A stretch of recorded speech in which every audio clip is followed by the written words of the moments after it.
What we're going to take a look at are a couple of the sister sites of MediaMonarchy.com, and that's FoodWorldOrder.com. And first, we're going to check out all the latest on CyberSpaceWar.com.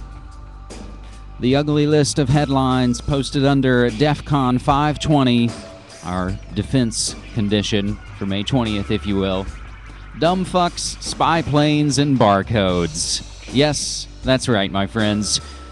Facebook founder called trusting users dumb fucks. If we take this from the register.co.uk, lovable Facebook founder Mark Zuckerberg called his first 1,000 users dumb fucks for trusting him with their data, published IM transcript show. And Facebook didn't dispute the authenticity of the transcript.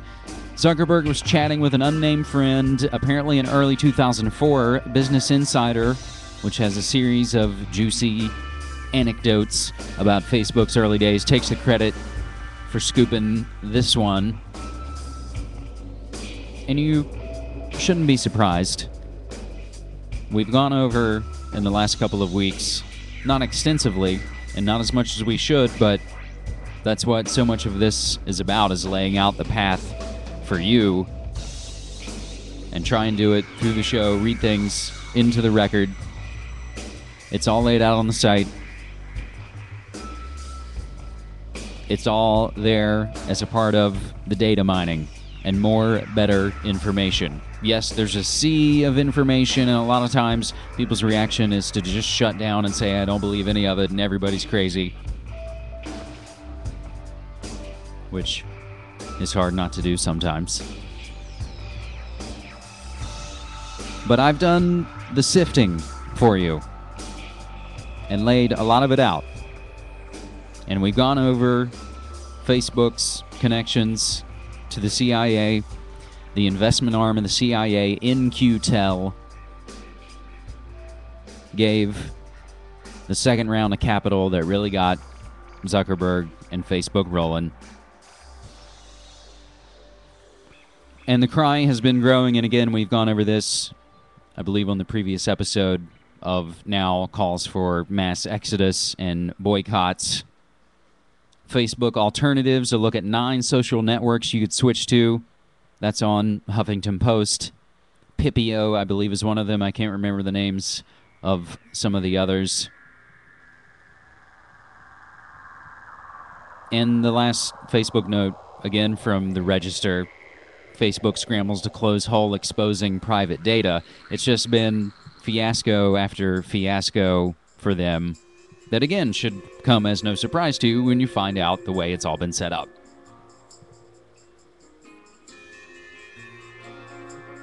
I'm not ready to kill the Facebook Media Monarchy page.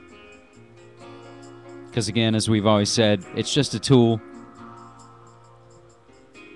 And it's the most populous digital town square, so that's where we got to go to share this information.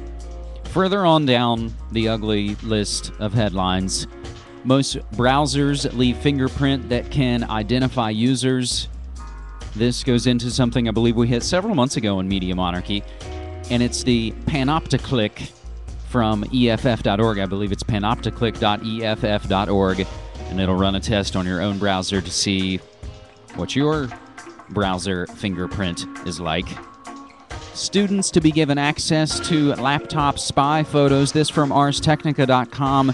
And again, something we've been tracking since the beginning of this story several months ago now.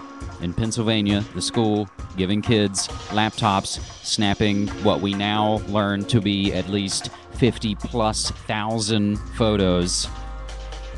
And hopefully this is going to be a huge fiasco. And it's going to bring a lot of attention to what's going on when, I think when you see it with the TSA, or when you see people in positions of power are corrupt or are being corrupted. And just to throw it in there, why we always say, don't hate the media, become the media. And you could apply that to any of the other areas that you're interested in and passionate about. Another note, by way of Huffington Post from Dr. Robert Lanza, will machines take over the world? The scientific turning point. But from Danger Room, report says secret space plane likely an orbiting spy. When the U.S. Air Force launched its secret space plane last month, speculation about the X-37B's true purpose ran wild. Some conjectured that it might be a prototype for orbiting bomber, Johnny-on-the-spot weapons platforms to take out the satellite assets of an enemy. In all likelihood, the space plane is another way for the American military to spy on its foes from on high.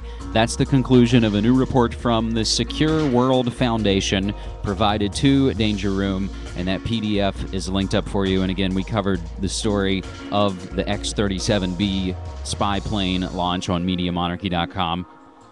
I'm sure you heard about the first wedding ever performed by a robot. Of course, only the way that the Japanese could do it. More on that from allgov.com.